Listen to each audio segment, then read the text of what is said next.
Salam muhabbah, salam sejahtera, istri, anak-anak, cucu, menantu, dan kerabat terdekat. Mudah-mudahan semua dalam keadaan sehat. Kita sambung ngobrol-ngobrol, bincang-bincang tentang isu-isu agama, budaya, bahasa, sejarah, dan sebagainya. Sesuai dengan bidang saya, sastra, terutama bahasa Arab dan sastra Arab,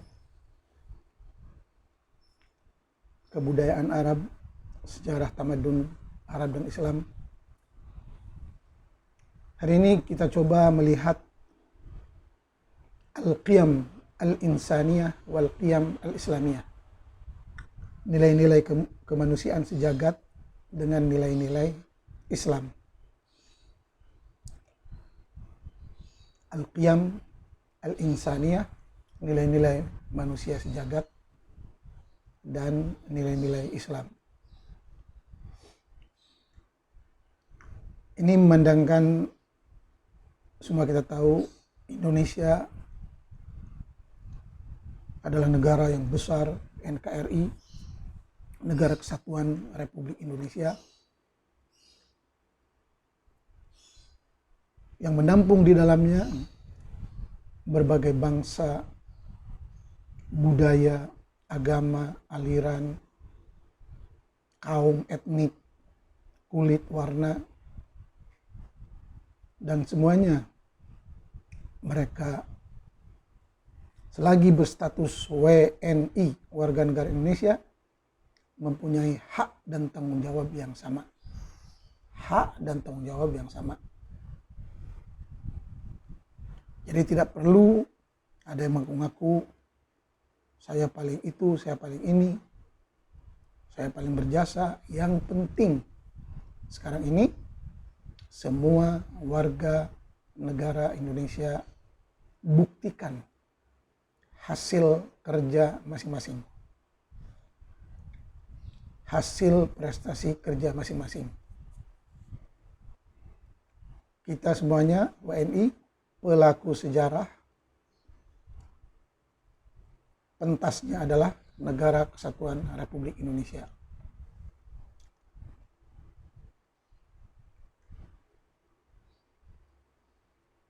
Hari ini Indonesia dikenal dengan Pulau Bali yang indah, permai, dan dicintai oleh para pengunjung, wisatawan, tetamu.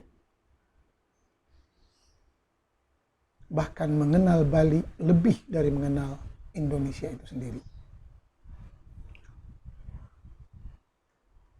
Sedangkan kalau dari segi keindahan, panorama, kecantikan, banyak di Indonesia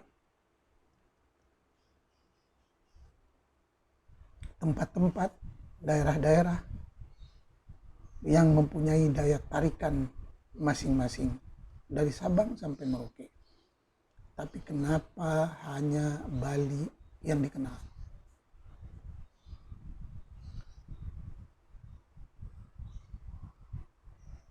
Indonesia dengan populasi hampir 300 juta jiwa, masa hanya Bali yang dikenal? Masa hanya Bali yang ternampak cantik indah? Kenapa kita tidak mau menjadikan ada Bali 1, 2, 3, 4 dan sebagainya di seluruh Indonesia?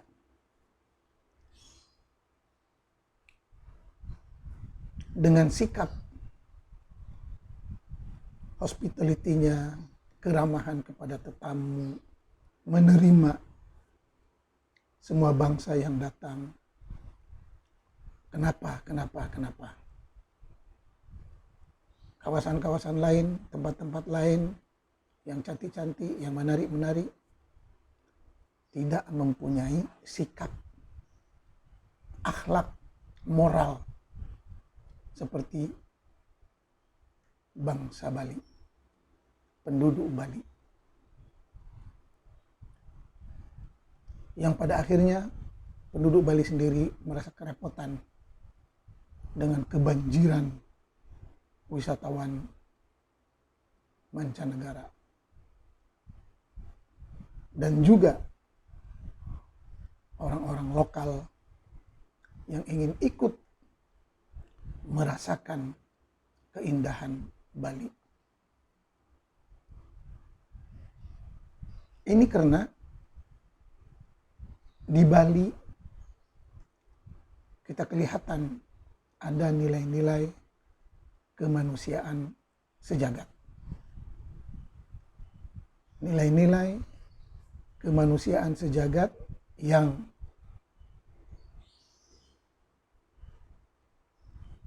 walaupun begitu belum semuanya terlaksana dan perlu terus memperbaiki. Walau macam pun kita ucapkan selamat, terima kasih kepada seluruh warga Bali yang telah menunjukkan etika, moral, adab,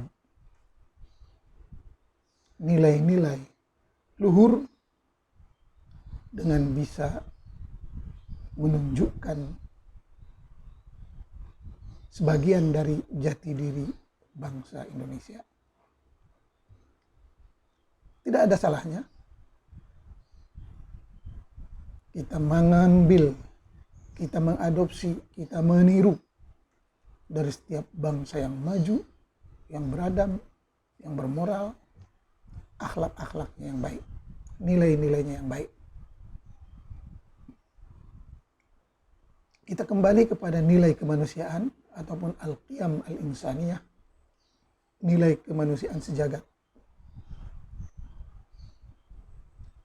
Dan kita mula memahami dan mempraktekannya dalam diri, rumah, keluarga, masyarakat, dan negara. Tidak ada kata terlambat. Asalkan kita terus mau belajar, mau berubah menjadi lebih baik. Dan tidak ada dalam dunia ini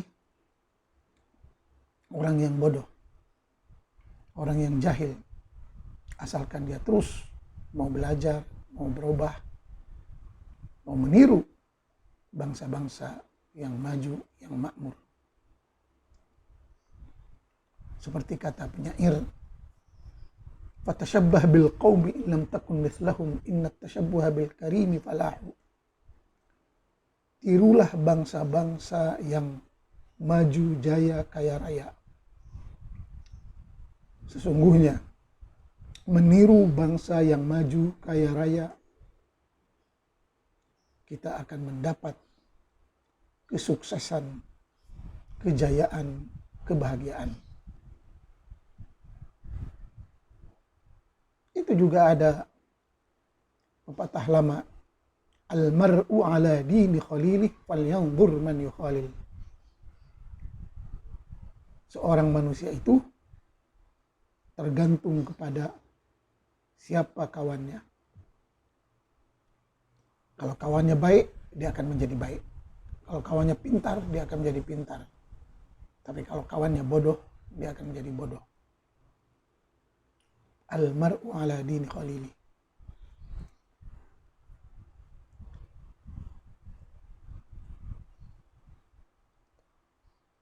Bahkan pepatah yang lebih luas lagi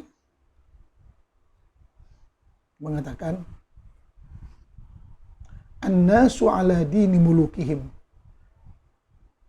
Manusia mengikut kelakuan para pemimpinnya. Manusia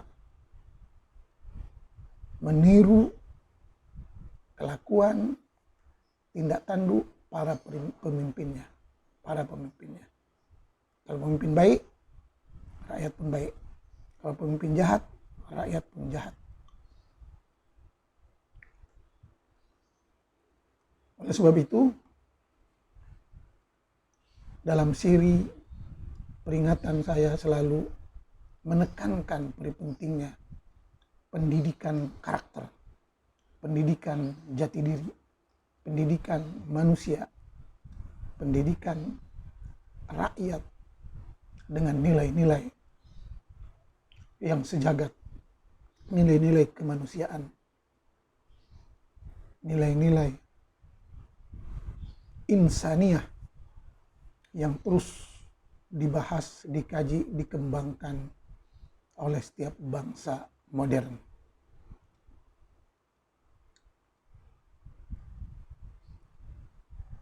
Dan berikut ini ada beberapa nilai kemanusiaan yang sedang berlaku dan terus diperbaiki oleh negara-negara yang maju, yang makmur, yang kaya raya. Antaranya satu, amalul khair. Selalu berbuat baik, berbuat yang berguna, menciptakan sesuatu yang bermanfaat dan menguntungkan. Amalul khair. Yang mana amalul khair ini berbuat kebaikan, berbuat sesuatu yang bermanfaat, dan mengungsikan, dan dia men-share-kan, menyebarluaskan kerja-kerja kebaikan dia, karya-karya kebaikan dia untuk kemakmuran sejagat, untuk kebahagiaan sejagat. Contoh amalul khair yang kita saksikan hari ini, membuat pesawat, membuat kapal, menciptakan jaringan internet, Google, Facebook, HP, laptop, iPad, dan sebagainya. Termasuk persenjataan, peralatan-peralatan yang canggih, yang kebanyakannya dibuat di negara-negara bukan Islam, yang dikatakannya negara kafir. Bahkan banyak alat-alat ini dibuat oleh orang-orang ateis, tidak bertuhan. Tuhan mereka adalah akal waras, jiwa raga yang hidup, yang care, yang peduli atas semua manusia. Ini berbeda dengan orang-orang beragama, terutama Islam, yang mana amalul khair itu hanya sesama seiman. Bayangkan, kalau amalul khair yang dilakukan oleh orang-orang bukan Islam dengan berkata, sudah, produk ini hanya untuk kita, jangan dikasih sama umat Islam, apa yang akan berlaku? Kita hari ini hampir di seluruh negara Islam dan Arab, makan, minum, memakai, dan sebagainya dari produk-produk orang lain. Moga kita lebih sadar. Itu baru satu. Yang kedua, mengamalkan dan menjunjung tinggi al-akhlaq wal fadilah. Mengamalkan, mempraktekkan adab, akhlak, etika, moral yang setiap satunya ada perinciannya. Apa itu adab? Apa itu akhlak? Apa itu moral? Apa itu etika? Semuanya ada perinciannya. Sedangkan di dalam Islam, terutama kalau kita kembali kepada asal istilah Arab, akhlak, fadilah, adab, moral, masih lagi tidak jelas pengertiannya. Sebab bahasa Arab bersifat rigid. Kita tidak boleh mengembangkan bahasa Arab, merubah-rubah bahasa Arab yang tidak sesuai dengan pahaman Quran dan hadis. Sedangkan Quran dan hadis ditulis pada zaman tertentu untuk kaum tertentu. Seharusnya bahasa itu fleksibel, bergerak, berubah, seperti mana bahasa lain. Tapi bahasa Arab terus dikekalkan untuk tidak berubah. Akhirnya bahasa Arab klasik semakin ketinggalan, mati. Sedangkan yang lahir hari ini ada bahasa Arab modern yang telah bercampur dengan bahasa-bahasa asing. Oleh itu, dari pemahaman akhlak, fadilah, moral, etika yang dikembangkan oleh bangsa modern, bangsa yang lebih maju, maka penafsiran, pemahaman kepada adab, akhlak, fadilah, etika, dan moral terus berkembang. Yang membawa kepada nilai-nilai luhur manusia, peradaban, adat setiap bangsa. Sebab setiap bangsa dan budaya mempunyai adab dan moral masing-masing. Yang mana pada keseluruhannya adab, moral, etika terus membimbing dan mendidik manusia untuk menjadi manusia yang sempurna, yang berkelakuan baik, berkata baik, bertindak baik, tidak mengganggu orang lain, tidak menyakiti orang lain. Orang lain merasa nyaman, aman,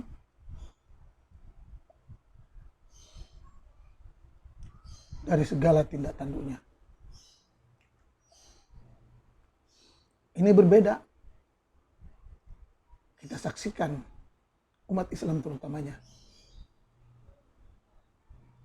dengan melaungkan azan dan pengajian 5 kali sekali. 5 kali dalam satu hari. 5 kali dalam satu hari. Dengan suara yang keras.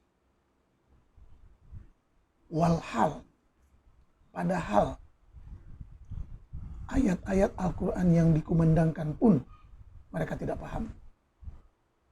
Dan banyak ayat Al-Quran yang dikumandangkan di masjid-masjid 5 kali sehari dengan suara yang begitu mengganggu. Banyak ayat Al-Quran yang dibacakan itu hanya merupakan dongeng-dongeng mitos Yahudi. Ya Bani Israel, ya Bani Israel. Cerita Musa, cerita Ibrahim, cerita Yusuf, cerita nabi-nabi yang kebanyakannya cerita Bani Israel, yakni cerita Yahudi, mitos Yahudi. Dengan sendirinya kita telah didoktrin oleh cerita Yahudi melalui masjid-masjid yang kebanyakan nazir, imam, dan sebagainya tidak memahami bahasa Arab, tidak tahu apa yang mesti dikumandangkan, dan jahil akan kebudayaan Arab. Ini satu malapetaka. Kita di Indonesia dalam masyarakat berbagai kaum keturunan, agama, budaya, profesi. Ada yang bekerja, ada yang mau istirahat, ada kanak-kanak, ada yang mau membuat rekaman video, ada yang ada yang mau membuat karya itu dan ini, menulis, yang perlu kepada ketentraman, ketenangan. Tapi tiba-tiba dengan sekonyong-konyong suara azan, suara pengajian, baca itu, baca ini, yang tidak ada kaitan dengan zikrullah, dengan mengingat Allah, dengan ibadah kepada Allah. Bahkan dalam Quran sendiri mengatakan, ud'u rabbaka tadarru'an wa khufyah. Berdoalah engkau, memintalah engkau, serulah engkau Tuhanmu dengan penuh lemah lembut, bukan dengan suara yang mengganggu. Seolah-olah Indonesia ini semuanya muslim, padahal muslim-muslim lain pun, muslim-muslim aliran mazhab lain pun belum tentu suka dan setuju dengan suara-suara mungkar, dengan suara-suara yang mengganggu yang keluar dari masjid-masjid, yang tidak beradab, tidak ada akhlak, tidak ada moral, tidak ada etika.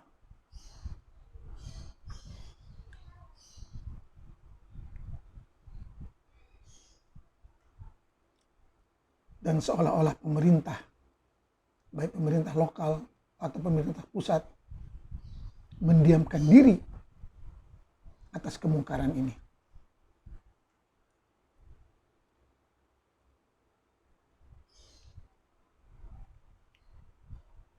Kalau ditegur nanti katanya ini penistaan agama, padahal dia sendiri yang menistakan agama,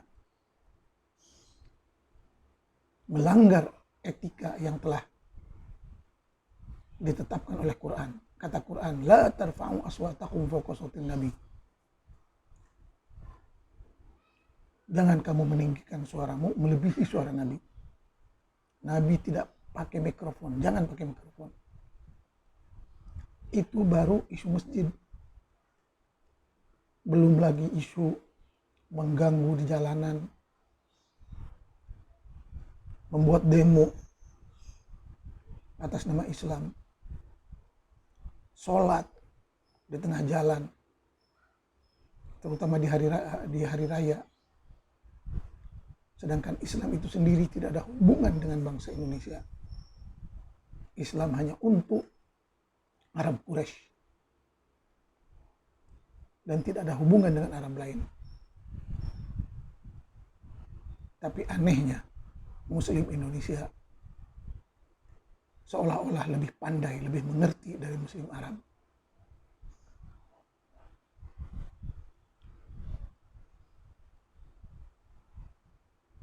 Maka tentang akhlak, fadilah, moral, etika, kita perlu belajar lagi dari bangsa lain yang jauh lebih beradab, bermoral, beretika. Termasuk dalam semua urusan. Perkantoran, ketepatan waktu, kecakapan, dan sebagainya, dan sebagainya.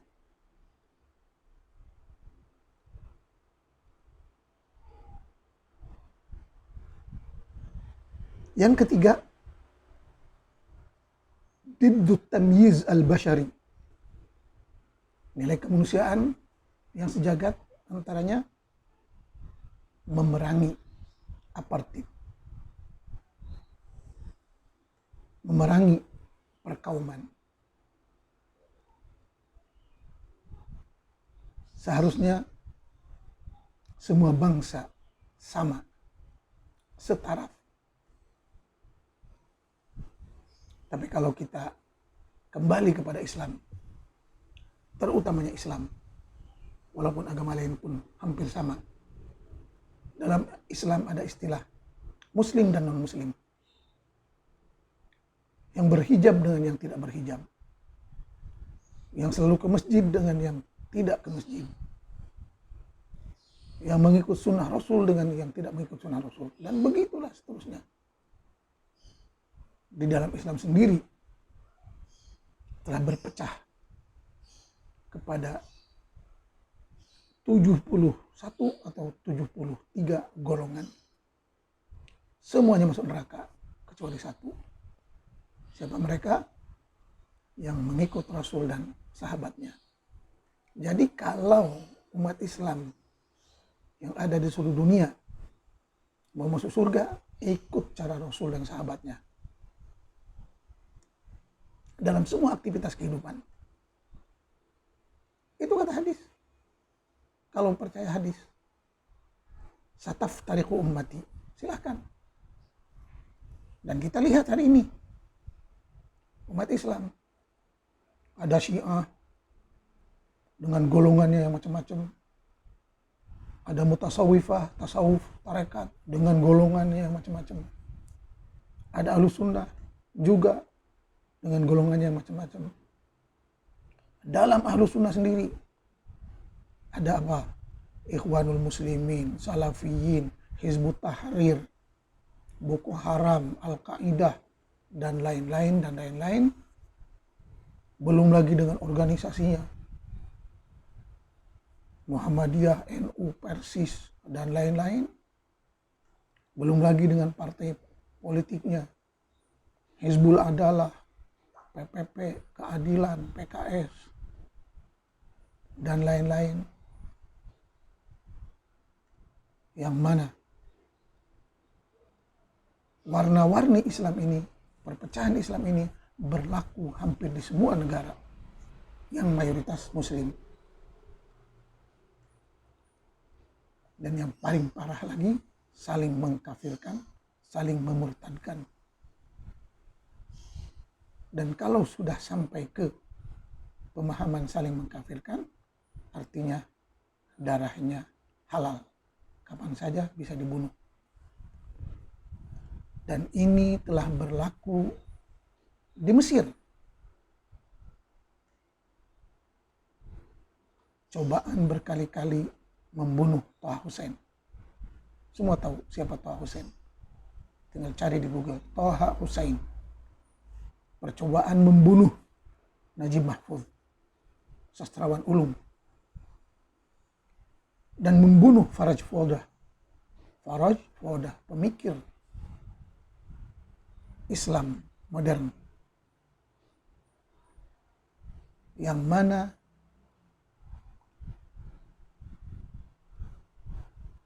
fatwa-fatwa mengkafirkan, fatwa-fatwa memurtadkan orang.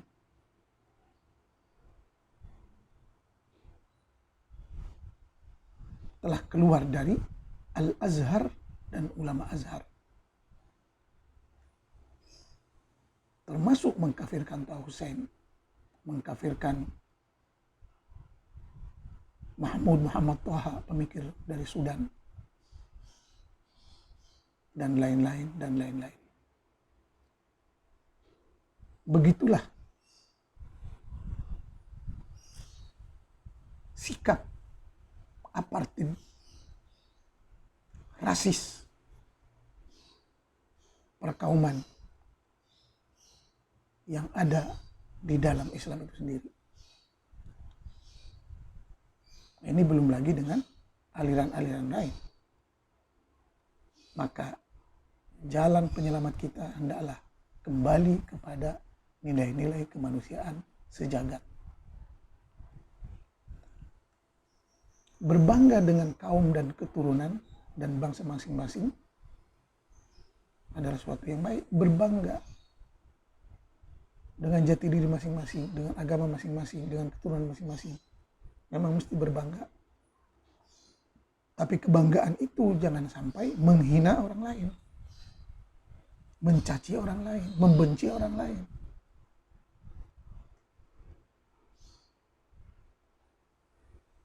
Adanya bangsa-bangsa, kaum, kabilah untuk saling berkenalan. Melalui komunikasi, interaksi, jual beli, impor ekspor, tukar menukar barang, tukar menukar keuntungan, begitulah nilai-nilai kemanusiaan sejagat.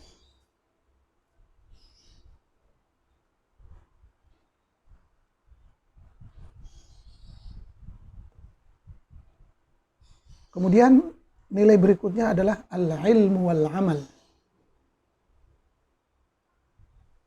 Dahulukan ilmu, terus praktekkan. Dahulukan ilmu, terus praktekkan.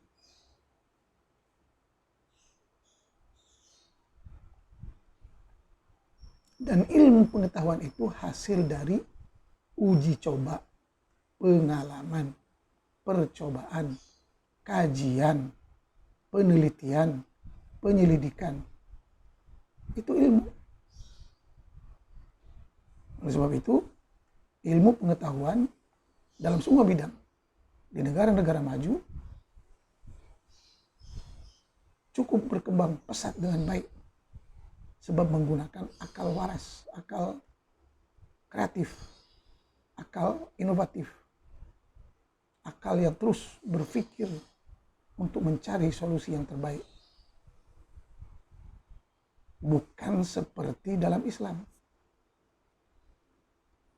Hampir kebanyakan ilmu Islam, ilmuwan Islam, ataupun lebih kepada agamawan, mereka berkata, al-ilmu ma kana fihi qala Allah wa qala Rasul. Ilmu dalam Islam itu mesti berdasarkan kepada firman Allah, sabda Nabi. Firman Allah, sabda Nabi, qala Allah, qala Rasul. Selain dari itu adalah ilmu syaitan, ilmu syaitan. Jadi mereka menganggap ilmu sains, teknologi, kimia, fisik, matematik, dan lain-lain. Itu katanya ilmu syaitan. Makanya umat Islam dalam ilmu-ilmu modern tidak ada kemajuan. Bahkan dalam ilmu qala Allah, qala Rasul pun masih diragukan. Sebab qala Allah, yang mengerti firman Allah hanya Allah. Yang mengerti sabda Nabi hanya Nabi. Yang ada semuanya tafsiran-tafsiran, takwilan-takwilan, terjemahan-terjemahan yang berbeda dari bahasa ke bahasa lain. Begitu juga tafsiran dan takwilan berbeda.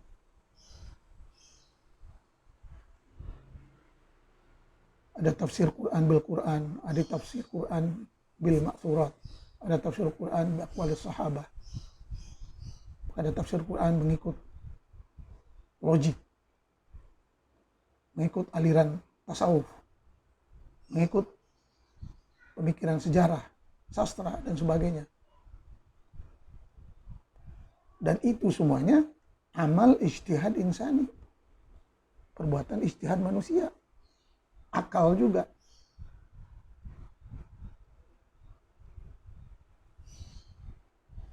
Tapi kebanyakan ulama Islam yang lebih kepada agamawan, dan mereka lebih kepada perawi yang menceritakan mitos-mitos, bukan ilmuwan yang dilahirkan dari kajian, penelitian, percobaan.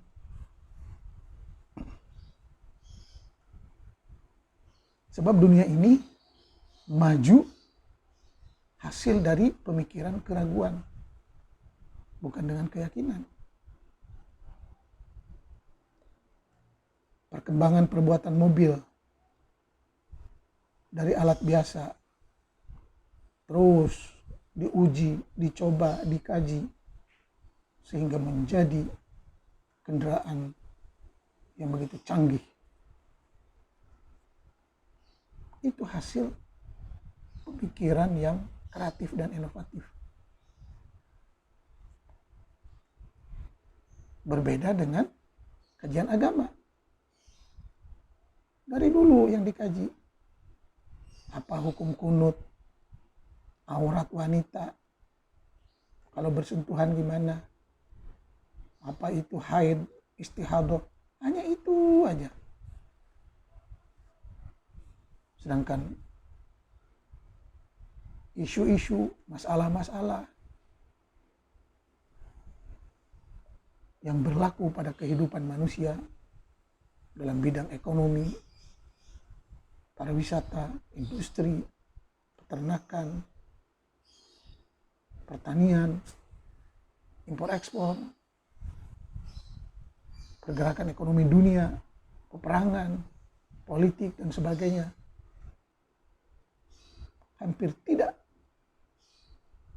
disentuh oleh ulama-ulama Islam yang hanya membincangkan halal haram. Padahal halal haram itu hanya istilah badawi. Sekarang ada istilah yang lebih berguna, baik atau tidak baik, bermanfaat atau tidak bermanfaat, sehat atau tidak sehat. Itu. Tapi agamawan terus dibelenggu, dikunci otaknya dengan pahaman-pahaman lama, pahaman-pahaman badawi, primitif yang tidak berkembang. Sedangkan sifat dunia ini maju, berkembang, berubah. Itu sebab ilmu dan praktek di negara-negara maju terus berkembang dan nampak hasilnya. Bahkan kalau ada mukjizat yang sebenarnya adalah mukjizat manusia hari ini, mukjizat ilmu pengetahuan.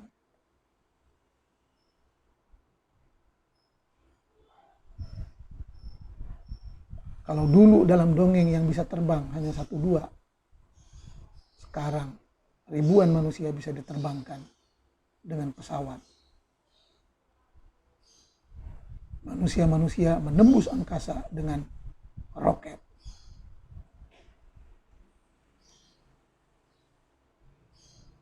Manusia-manusia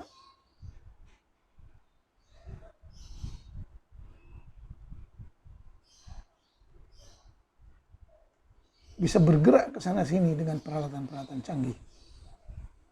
Bahkan manusia sudah menciptakan robot-robot manusia tandingan. Dan manusia jadi-jadian seperti AI dan sebagainya. Itulah mukjizat ilmu pengetahuan yang diciptakan oleh bangsa-bangsa yang berakal waras, yang maju dan terus mengembangkan ilmu pengetahuan sesuai dengan tuntutan zaman, perubahan zaman, dan keperluan manusia yang terus berubah, berkembang dari zaman ke zaman. Al-ilmu wal-amal. Dan nampak bangsa-bangsa yang maju itu begitu serasi antara ilmu yang dimiliki dengan hasil karyanya. Berbeda dengan umat Islam dan Arab, hanya suara. Bahkan ada istilah umat Arab itu hanya merupakan umat suara. Kuat menjerit, kuat berteriak, isinya kosong.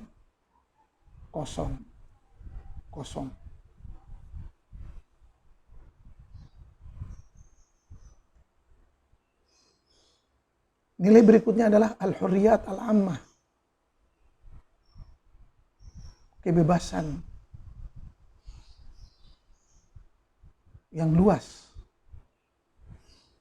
Bebas berpikir, bebas beraktivitas, bebas berbicara. Sudah tentu kebebasan ini dikontrol dengan adab, etika, moral,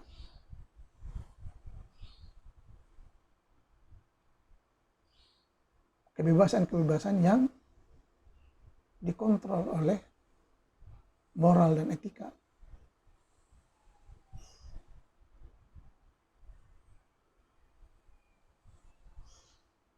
Tapi dalam Islam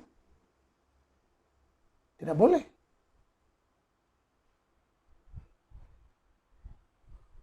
Bahkan Quran ada menyatakan beberapa ayat seperti la tas'alu an asya in tubdalakum tasukum.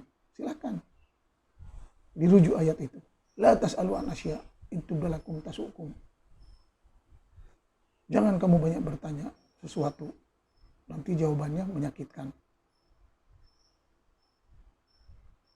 Bertanya tidak boleh, bersuara tidak boleh. Sedangkan sifat manusia itu asalnya pun bebas. Tidak ada kekangan. Tidak ada belenggu. Ini tidak. Perempuan aurat. Lelaki auratnya segini-segini. Padahal di dalam mazhab-mazhab itu sendiri masih lagi diperdebatkan. Dan isu aurat itu hanya timbul ketika sembahyang, ketika sholat. Di luar dari sholat, bebas. Lelaki silahkan berpakaian sesuai dengan adat kebudayaannya. Perempuan silahkan berpakaian sesuai dengan adat kebudayaannya. Tapi untuk sholat dan beberapa aktivitas haji, inilah batas-batas auratnya. Ini tidak, semuanya dikekang. Yang penting wanita itu semuanya aurat. Sampai ada istilah dalam satu bahasa itu memberi kata arti wanita itu adalah aurat. Ini satu penghinaan. Satu penghinaan. Dan kalau istilah aurat itu hanya dipakai di dalam budaya dia, tidak apa-apa. Ini tidak. Coba ditanamkan ke seluruh dunia bahwa wanita itu aurat. Sehingga kita kelihatan hari ini dari konsep wanita aurat dengan dibungkus sedemikian rupa, bahkan lebih menyerupai kain kafan, seolah-olah kita telah membunuh wanita. Seperti mana katanya sebelum Islam, bangsa Arab suka membunuh kanak-kanak.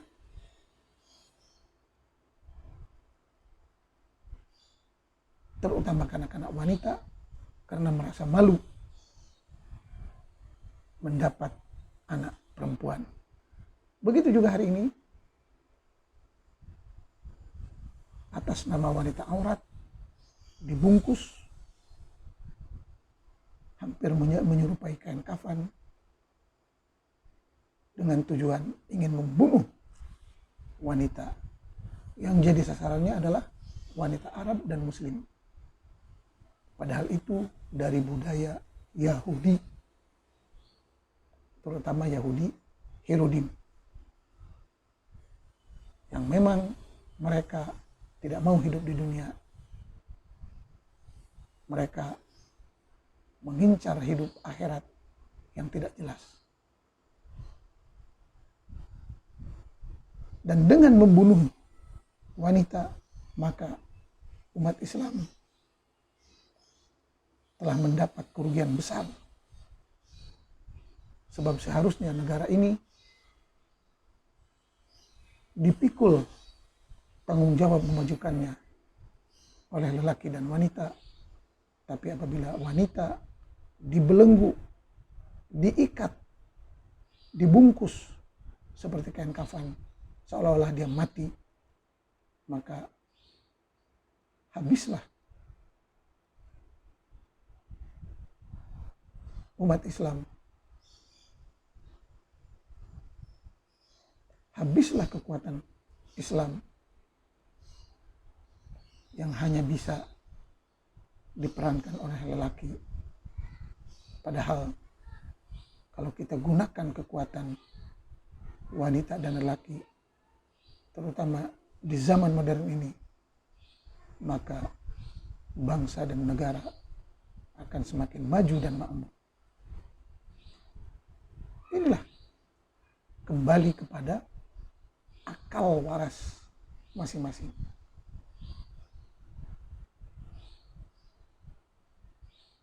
Lelaki dan wanita dan manusia keseluruhannya mesti mempunyai kebebasan bersuara, berpendapat, bergerak, dan kebebasan dalam berpakaian sesuai dengan budaya, adat lokal masing-masing. Sebagai contoh, pada tahun 70-an, pakaian laki-laki dan perempuan di Indonesia semuanya baik-baik saja, aman-aman saja. Tapi masuk ke era 90-an sampai ke hari ini,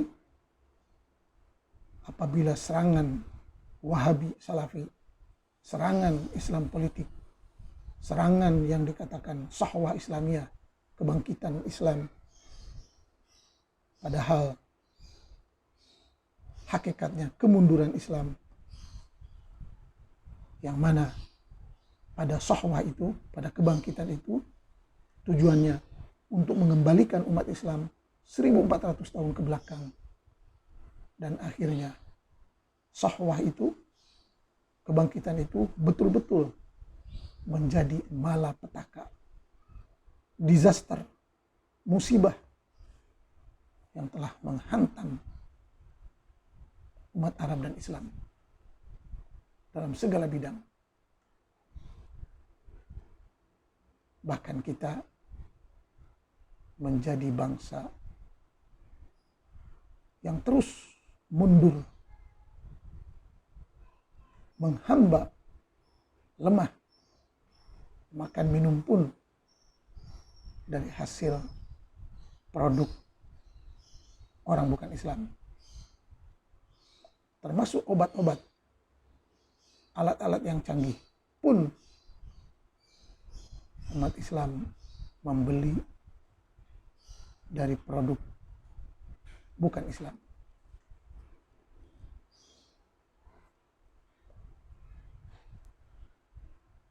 Intinya, umat Islam paling tidak ada kebebasan, terkekang, terbelenggu, sesuai dengan hadis yang selalu disebut-sebut. Ad-dunya jannatul kafir wa sijnul mu'min. Dunia ini adalah surga bagi orang kafir dan penjara bagi orang mukmin.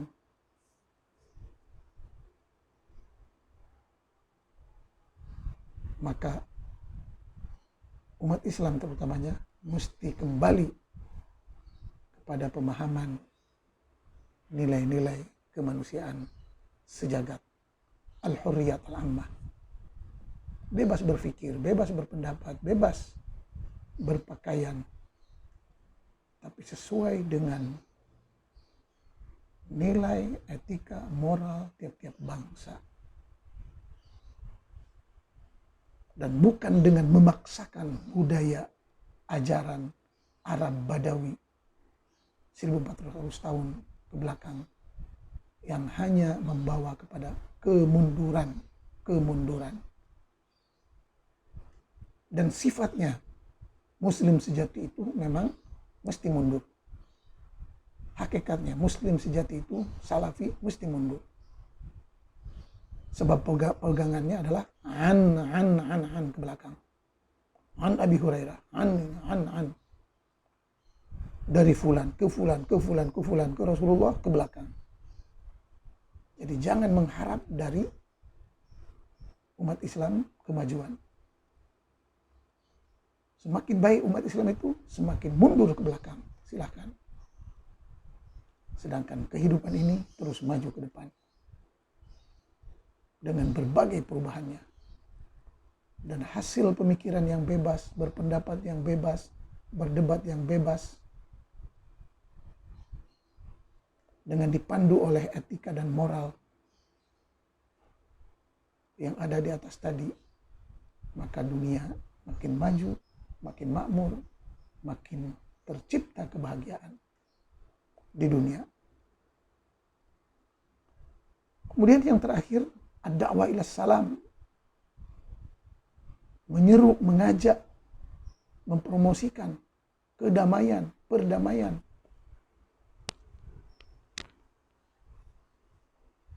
Sebenarnya dalam Islam sendiri ada, terutama konsep Islam itu sendiri. Islam itu damai, sejahtera, aman, nyaman. Makanya dalam beragama pun dibilang oleh Quran, inna dina indallahil Islam. Agama yang diterima di sisi Allah adalah agama Islam. Maksud agama Islam, agama yang penuh kedamaian, agama yang penuh rahmat, agama yang penuh toleransi, agama yang penuh harmoni. Apapun agamanya, itu Islam. Apapun agamanya, itu Islam. Inna dina indallahil Islam. Sebuah ayat lain ada menentukan, afanaj'alul muslimina kal mujrimin. Orang muslim dan orang mujrim tidak sama. Orang muslim apapun orangnya mesti aman, nyaman, damai, baik. Tapi mujrim itu orang jahat apapun agamanya. Jadi orang yang baik tidak sama dengan orang yang jahat. Sekarang siapa yang lebih banyak melakukan kejahatan? Bahkan ada hadis, kalau betul, yang mengatakan, man qala la ilaha illallah dakhalal jannah wa in zana wa in saraq. Silakan. Dibuka hadis itu. Sesiapa yang mengatakan, sesiapa yang mengucapkan, sesiapa yang mengucapkan la ilaha illallah, dia akan masuk surga. Walaupun dia itu seorang penzina dan pencuri. Ini hadis jahat. Hadis menyeru kepada kebodohan, kedunguan. Makanya banyak umat Islam berbuat jahat, tapi dia merasa tenang sebab ada jaminan hadis ini. Man qala la ilaha illallah dakhalal jannah wa in zana wa in saraq. Ini. Bahkan ada seorang ulama yang tenar dari pondok pesantren modern yang tenar mengatakan, sebaik-baik ilmuwan barat buat ciptaan itu dan ini tetap saja akan masuk neraka. Sejahat-jahatnya orang Islam tetap saja akan masuk surga. Adakah itu kata-kata bijak? Sudah jelas itu adalah kata-kata bodoh dan dungu dari seorang tokoh yang katanya pengasuh pondok modern.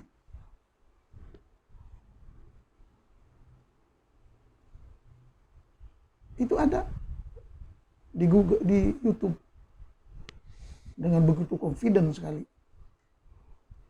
Padahal Quran sudah jelas mengatakan, "May ya'mal mithqala dzarratin khairan yarah, wa may ya'mal mithqala dzarratin syarran yarah." Siapa saja berbuat baik, akan kelihatan pahalanya. Siapa saja berbuat jahat akan kelihatan akibatnya. Afanaj'alul muslimina kal mujrimin? Tidak sama orang yang muslim, baik,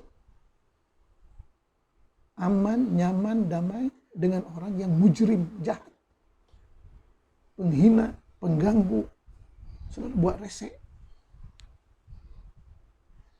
Jadi arti inna dina indal Islam bukan Islam yang ini,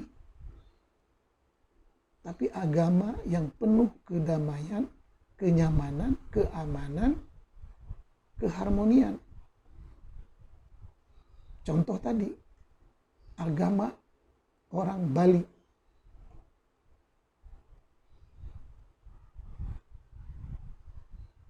Yang mana negerinya begitu makmur dengan kunjungan umat, berbagai umat, berbagai kaum berhimpun di Bali. Yang katanya Hindu, tapi baik, santun, ramah, sayang sesama manusia. Itu agama yang penuh kedamaian.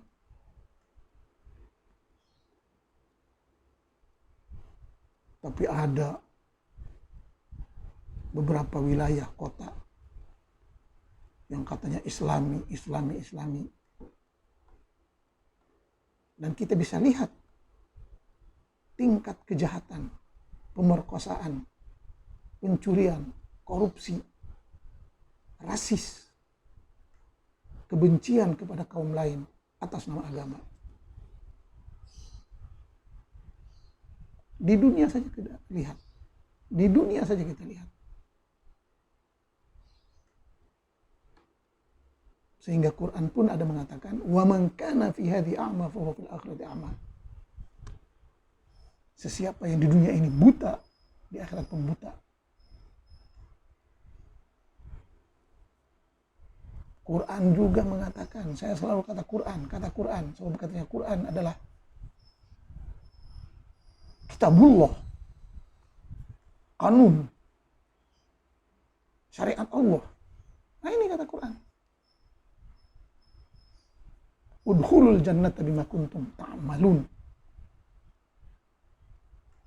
Masuklah ke surga sesuai dengan prestasi kerja. Udkhulul jannata bima kuntum ta'malun. Masuklah surga sesuai dengan prestasi kerja masing-masing. Siapapun orangnya.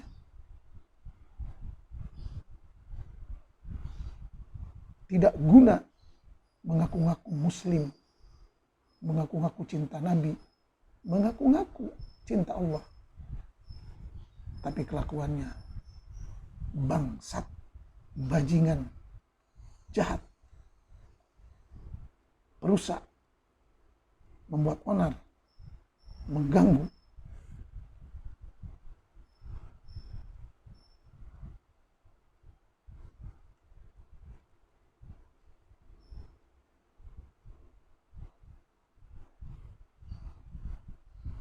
Sama juga dengan ayat dalam suratul Kahfi.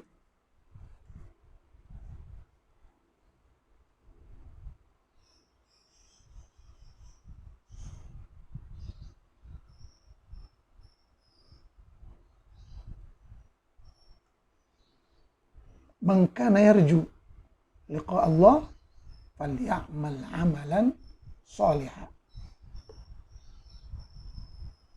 Man kana yarju liqa Allah falyamal amalan salihah.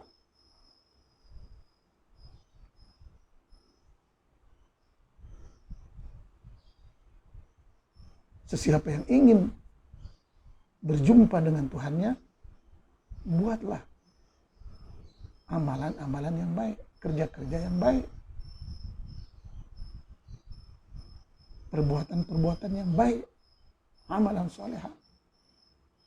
Amalan solehah itu pekerjaan yang baik yang berguna pada dirinya dan orang lain. Bukan hanya ibadah cangkang kulit. Faman kana yarju liqa'a rabbih falyamal 'amalan shalihan wa la yusyrik bi ibadati rabbi ahada. Jelas.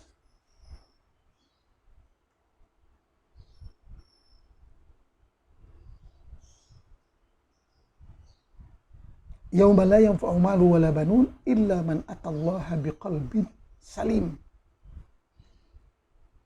Pada hari tidak guna harta dan anak-anak kecuali yang datang menghadap Tuhannya dengan hati yang damai sejahtera. Qalbin salim. Baik, damai, sejahtera. Setelah sholat selalu kita katakan Allahumma antas salam wa minkas salam wa ilaika ya'udus salam. Engkaulah maha damai dan sejahtera. Engkaulah maha damai dan sejahtera. Iya, Allah maha damai dan sejahtera. Tapi umat Islam kebanyakannya mengganggu, resek, merasa suci sendiri, merasa ahli surga sendiri.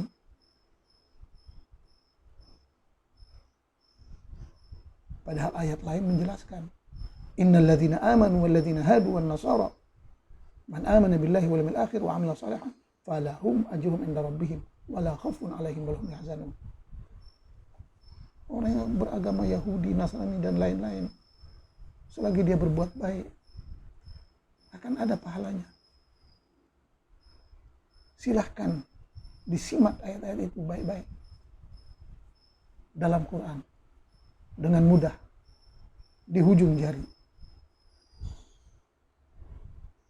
Begitulah menyeru kepada perdamaian, mengajak berdamai, mengajak untuk terus aman, damai, sejahtera, mengikut moral, etika sejagat. Nyata dari kelakuan umat Islam. Tidak usah jauh-jauh. 5 kali sehari. 5 kali sehari. Dengan suara azan, dengan suara pengajian yang mengganggu ketentraman awam, mengganggu keamanan, kenyamanan kehidupan dengan suara-suara azan, pengajian, wirid yang tidak jelas. Dan kebanyakannya Quran itu hanya membaca mitos-mitos Bani Israel.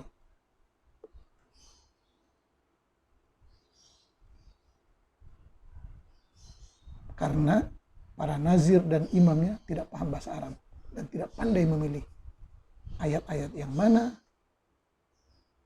yang hanya memfokuskan kepada zikrullah. Dia pikir semua ayat itu sama. Padahal dalam Al-Quran banyak cerita mitos Yahudi, banyak ayat-ayat yang mengajak perang, qatilu.